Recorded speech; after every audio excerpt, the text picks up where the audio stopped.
Stalingrad, one of the bloodiest battles in all of human history. But what did a Red Army rifleman actually carry into that frozen hell on the Volga? From weapons and ammunition to clothing, rations, and tiny personal items, every piece of gear told a story of survival, hardship, and stubborn courage on the front line. Mosin-Nagant M91 30 rifle. The legendary three-line rifle, adopted in its modernized 1891 30 form in the 1930s, was the primary weapon of the Soviet riflemen. Rugged, long, and heading like a mule, it fired the powerful 7.62 by 54R cartridge that had served Russian forces since the Tsarist era. It could endure mud, snow, and shocking neglect, yet with even minimal care would still chamber and fire when the trigger was pulled, driving German invaders back from the Volga one shot at a time. Socket bayonet. The standard cruciform spike bayonet for the M91 30 was a brutal thrusting weapon rather than a cutting blade, and doctrine said simply, the bullet is a fool, but the bayonet is a fine fellow. Fixed almost permanently in many units, this 17-inch spike came into its own in the close-quarters ruins of Stalingrad, basements, stairwells, and smashed apartments, where fighting often degenerated into hand-to-hand combat, and it was frequently the last thing an enemy soldier ever saw. SSH-40 steel helmet. Replacing earlier SSH-36 models, the SSH-40, with its simplified shape and 3 rivets, became the iconic silhouette of the Soviet soldier. Pressed from heavy steel, it offered limited but vital protection against shell splinters, rubble, and falling debris in bombed-out city streets. In a battle where artillery and airstrikes pulverized buildings daily, even a few millimeters of steel could be the difference between a concussion and a fatal head wound. M1935 Gymnasterka Tunic.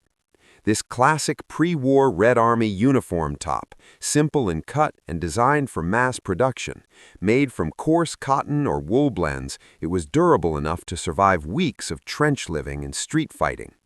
Though eventually replaced by simpler patterns, in the early stages of Stalingrad, this high-collared tunic was the dominant look of Soviet frontline infantry. Shinel Greatcoat. The long, heavy wool greatcoat, made from thick brownish-gray cloth, was more than just outerwear. It was a blanket, overcoat, and bedding all in one. Soldiers slept wrapped in it on bare floors and frozen ground, and its length shielded legs from sleet and cutting steppe winds. When saturated with snow or rain, it became heavy and stiff, but in those nights at 40 below, a good Shinel could be the difference between a miserable sleep and frostbite.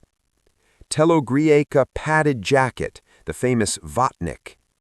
This quilted caton jacket, introduced widely during the war, was a lifesaver when temperatures plunged. Cheap to manufacture and incredibly warm, it trapped air in its stitched squares like a wearable mattress. Combined with padded trousers, it gave Soviet infantry a real advantage over many German troops who initially lacked proper winter gear in 1942, turning the weather into an ally of the Red Army. Ushanka Fur Hat. Made from faux fur or sheepskin with fold-down ear flaps, the Ushanka quickly became the definitive Russian winter headgear. With the flaps tied up, it was a simple cap. With them lowered, it protected ears, cheeks, chin, and neck from wind that could freeze exposed skin in minutes. In Stalingrad's killing cold, an Ushanka didn't just mean comfort, it meant keeping a nose or ears from turning black with frostbite. Pilotka Side Cap. In less extreme weather, the standard summer headgear was the soft folding Pilotka cap, often worn at a slight angle with a red star badge at the front. It offered no ballistic protection, but it was light, easy to stow in a pocket or under the belt, and gave the soldier at least a token piece of uniform identity in a world of mud and dust. Sharovary Breeches. These distinctive, baggy riding-style trousers were wide at the hips and thighs and narrow at the ankles. The loose upper cut allowed freedom of movement when running through rubble, vaulting over walls, or dropping into shell holes, while the tight lower legs fit neatly into boots or foot wraps. Designed originally for cavalry and infantry alike, they proved well suited to the contortions of urban warfare. Kirza Jackboots. With natural leather scarce, Soviet industry developed kirza, a canvas material impregnated with synthetic compounds to mimic leather's resilience. These tall jackboots, introduced in the late 1930s, were more waterproof and easier to mass-produce than full leather, though they carried a distinctive chemical smell. On the frozen Volga front, they kept water and slush out, giving soldiers at least a fighting chance to keep their feet alive. Valenki felt boots. When true Russian winter clamped down and thermometers plunged far below zero, even Kirza boots could not keep toes from freezing. Valenki, boots made from thick, compressed wool felt, became the gold standard for warmth. Silent on snow, astonishingly insulating, and comfortable even in deep cold, they were treasured items. A pair earned or scrounged in Stalingrad could mean survival for another week of patrols and guard duty. Canvas waist belt. A simple webbing strap with a metal roller or star buckle held a rifleman's world together, supporting ammunition pouches, bayonet scabbard, entrenching tool, grenades, and sometimes a sidearm. Adjusted correctly, it kept the load stable when scrambling over ruins or dropping prone under fire. Mesh rucksack. The typical Red Army pack was little more than a simple drawstring sack with shoulder straps, crude compared to German-framed rucksacks, but quick to make and easy to stuff. A rifleman's mesh shock might hold a spare shirt, extra foot wraps, a bit of food, personal keepsakes, and occasionally whatever loot or trade goods he had managed to acquire from the shattered city around him. Mosin-Nagant ammo pouches.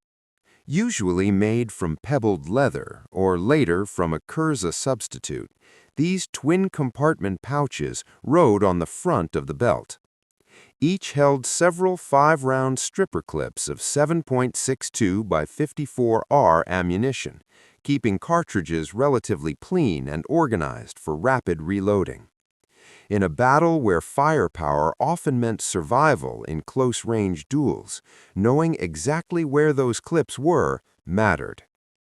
7.62 by 54R stripper clips. Thin metal clips holding 5 rounds each allowed the rifleman to recharge the Mosin's internal magazine in one smooth downward push. In a human wave assault or desperate defensive stand, these clips made the difference between a slow, one-by-one feed and a much higher sustained rate of fire. F1 hand grenade.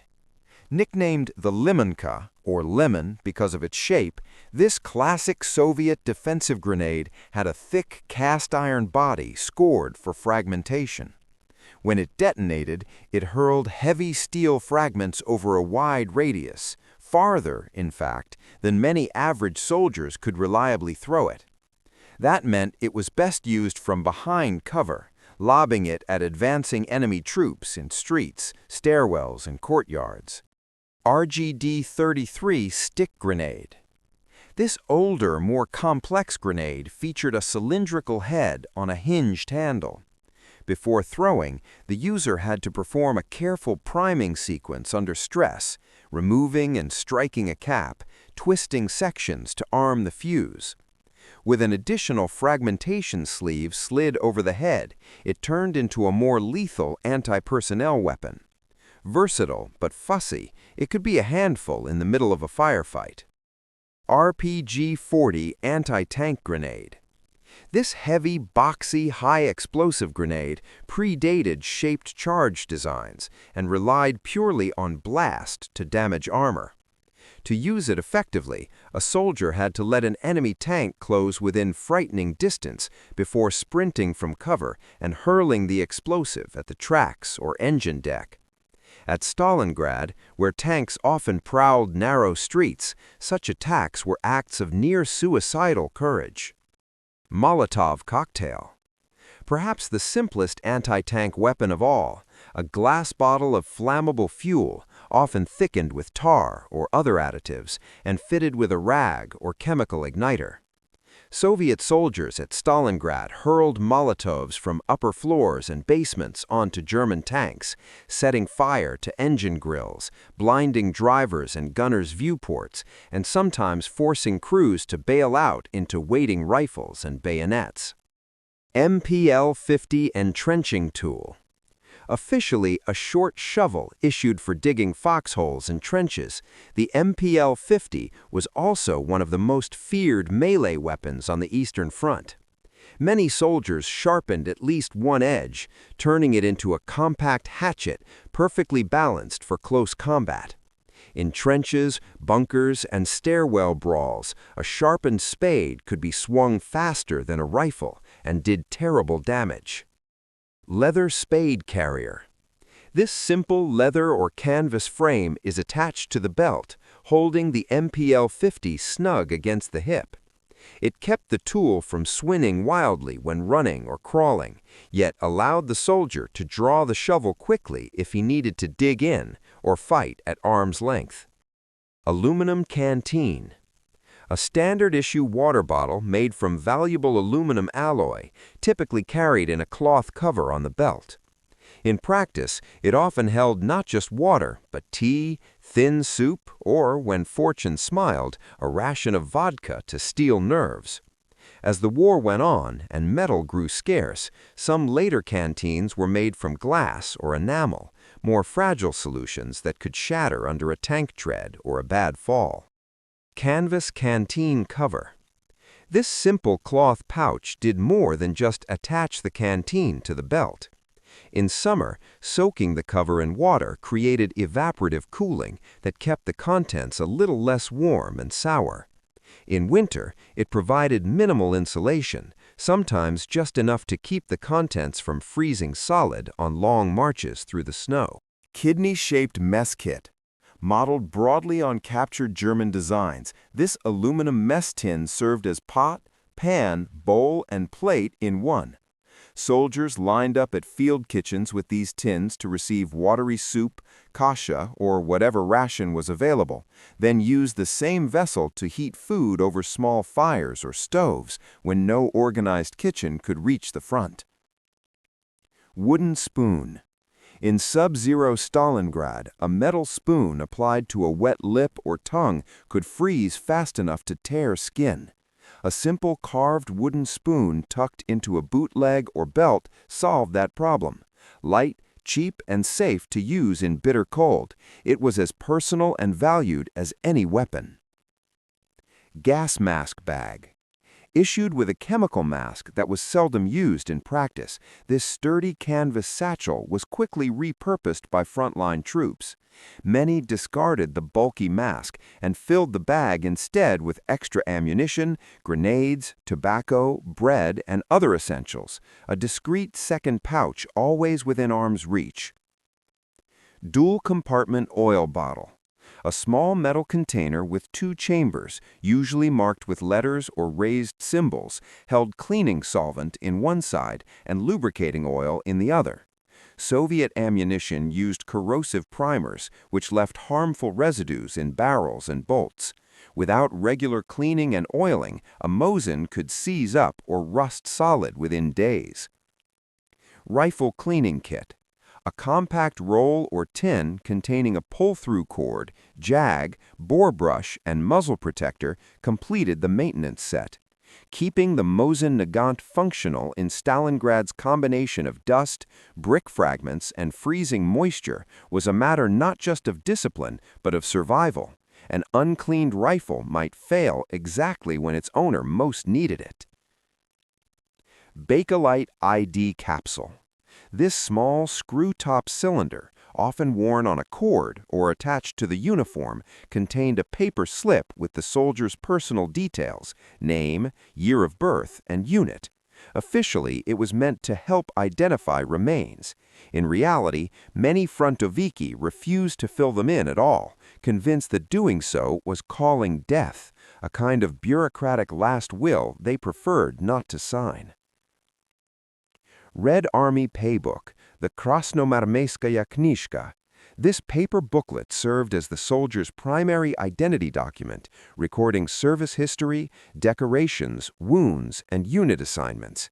In an army where personal possessions were few, the paybook was one of the only official traces that a man had ever existed as more than a face in a mass formation. Individual dressing packet. A sealed bandage and antiseptic pad are carried by every soldier, often in a designated pocket on the tunic or belt. In the absence of a medic, and in Stalingrad medics were rare and overworked, this packet was the first and sometimes only line of defense against bleeding out from shrapnel or bullet wounds. Mahorka Tobacco. This harsh, stem-heavy tobacco was grown and processed inside the Soviet Union, cheap and strong. Smoked in pipes or rolled into crude cigarettes, Mahorka burned hot and bitter, but it delivered nicotine and a momentary feeling of warmth and calm, precious commodities in slit trenches and cellars. Newspaper strips. Proper rolling papers were scarce, so soldiers tore strips from Pravda, Krasnaya Zvezda, Red Star, or other newspapers to wrap their Mahorka. The irony was not lost on them. They literally smoked the government's headlines and propaganda, sending official words up in blue-gray smoke. Safety matches. Small, fragile, and endlessly precious, matches were guarded like treasure. A soaked or lost box could mean cold food, no fire, and no cigarettes for days. Men stored them in waxed paper, tins, and inner pockets, constantly aware that a single careless move could ruin every match they had. Portyanki Footwraps. Instead of socks, Soviet soldiers used rectangular cloth wraps wound carefully around bare feet before pulling on boots. Wrapped correctly, they prevented blisters, dried faster than socks, and could be reversed or rotated when worn. Wrapped badly, they bunched, cut circulation, and could cripple a man on a long march almost as surely as frostbite. Three-finger trigger mittens. Heavy wool mittens with a separate slot for the index finger combined warmth with basic weapon handling. They protected fingers from freezing air while still allowing the trigger finger to move on the rifle or to operate the safety and bolt, crucial when temperatures dropped low enough that exposed flesh could numb in moments. White camouflage cape.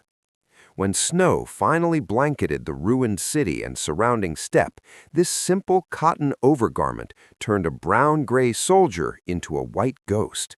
Thrown over uniforms and gear, it broke up the human outline against snowfields and drifted rubble, allowing Soviet riflemen and snipers to ambush German troops, fire, and then disappear back into the white silence. All of this, the rifle, the coat, the boots, the grenades, the spoon, the tobacco, was the world of a single Red Army rifleman at Stalingrad.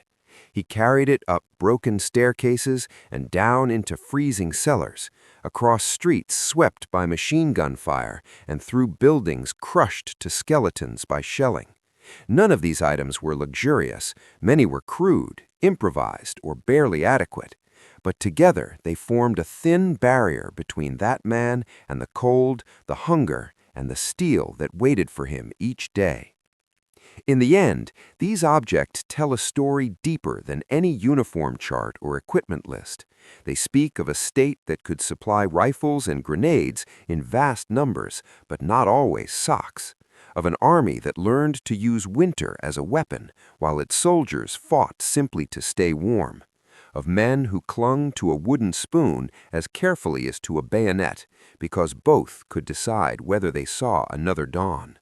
Stalingrad was decided by divisions and armies, by generals and factories, but it was endured by individuals whose entire universe fit on their backs, and whose courage, under that weight, changed the course of the war.